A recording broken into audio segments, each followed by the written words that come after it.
दर्द। ये कहानी एक छोटे से गांव से शुरू होती है जहां गरीबी, बेरोजगारी और भूख ने लोगों की जिंदगी को नर्क बना रखा है।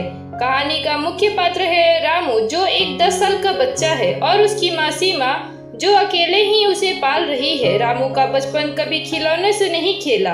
वो हमेशा माँ की आंखों में चिंता और पेट में खालीपन लेकर बड़ा हुआ। गांव में सूखा पड़ा है, खेती बर्बाद हो चुकी है। सीमा कभी दूसरों के खेतों में मजदूरी करके 2 वक्त की रोटी जुटाती थी, लेकिन अब खेत बंजर हैं और मजदूरी भी खत्म हो चुकी है। रामू हर रोज खाली पेट स्कूल जाता है। अध्यापक कुछ नाश्ता बांटते हैं, मगर वो भी एक बार का पेट भरता है, जीवन नहीं।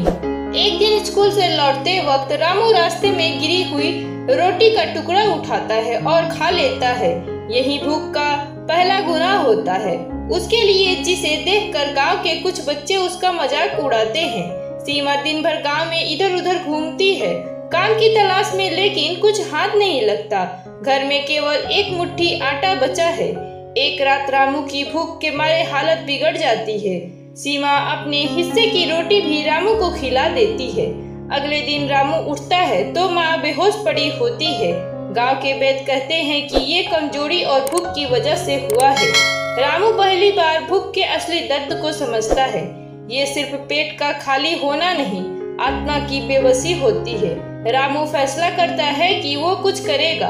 वो माँ को बिना बताए गांव से शहर की ओर निकल पड़ता है।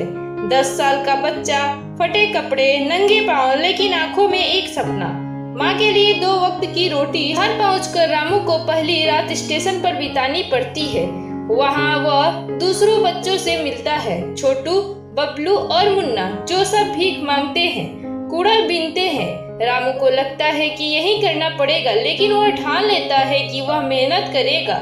रामू एक ढाबे में काम मांगता है। मालिक पहले तो मना करता है, लेकिन जब रामू अपने घुटनों पर बैठकर काम मांगता है तो उसे काम दे देता है, बर्तन धोने का। दिन भर बर्तन धोकर रामू शाम की रोटी खाता है और कुछ पैसे बचाता है। हर दिन माँ की याद में रोता है, मगर हिम्मत नहीं हारता।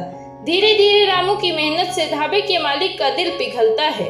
वो रामू को पढ़ाई में भी मदद करता है। 2 साल बीतते हैं। रामू अब थोड़ा बड़ा हो गया है। उसने कुछ पैसे इकट्ठे किए हैं और एक दिन अचानक वह माँ को लेने गांव जाता है। गांव पहुंचते ही रामू को पता चलता है कि सीमा अब बहुत बीमार है। उसके शरीर में खून की भारी कमी है।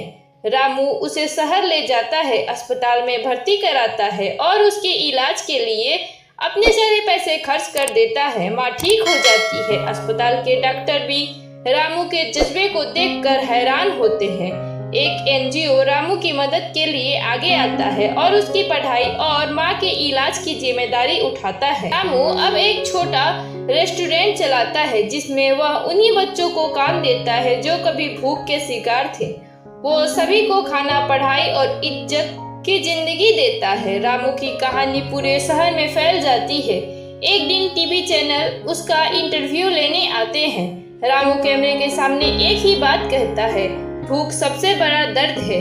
ये इंसान से उसकी इंसानियत छीन लेती है, लेकिन अगर भूख के खिलाफ लड़ने का हौसला हो तो कोई भी इंसान हार नहीं सकता।